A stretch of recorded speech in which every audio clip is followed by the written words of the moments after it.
نیک چلنی انسان کے واسطے عمدہ ملکیت ہے۔ جس بندے کے پاس یہ عمدہ جائیداد ہو اس کی سب لوگ عزت کرتے ہیں اور اس سے راضی رہتے ہیں۔ محبت کا ایک لمحہ 100 برس کی بے محبت زندگی سے کئی زیادہ بہتر ہے۔ بے فضول اور کمینے کاموں سے جو بندہ خوف کھاتا ہے وہ دنیا کا بہادر ترین انسان ہے۔ جو شخص کوئی کام نہیں کرتا اور یہ سمجھتا ہے کہ اس کے لیے دنیا میں کوئی کام کرنے کو نہیں، اس کی حالت قابل رحم و سزاوار افسوس ہے۔ لکڑیاں ایک ایک جلاؤ تو دھواں دیتی ہیں اور اگر ایک ساتھ جلاؤ تو روشنی دیتی ہیں۔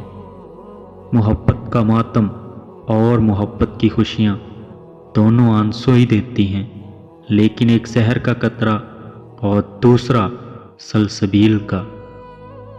طمع اور لالچ ایک ایسی بھوک ہے، اس کا پیٹ کسی بھی چیز سے نہیں بھرا جا سکتا، صرف مٹی ہی پیٹ کو بھر سکتی ہے۔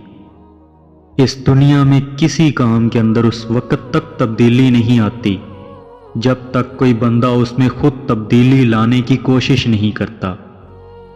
تنہائی صرف ان لوگوں کو راس آتی ہے جو دنیا سے تنگ ہوں، اور جو دل کو دنیا میں لگاتے ہیں ان کو تنہائی فائدہ نہیں دیتی۔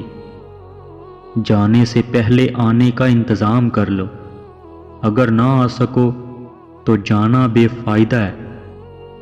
اللہ تعالیٰ کی قسم ہے، وہ گناہ جس میں اللہ تعالیٰ سے معافی طلب کرنی پڑے اس نیکی سے اچھا ہے جس سے تو لوگوں پر فخر کرے۔ سونے سے قبل ہلدی، زیرہ اور سونف کو پیس کر ایک چٹکی کھا لیا کرو، پیٹ کی چربی روز آدھا کلو کم ہوتی جائے گی۔ جس بندے کے اندر ادب نہ ہوگا تو سمجھو اس میں کوئی اچھائی نہیں، سب برائیاں ہی برائیاں۔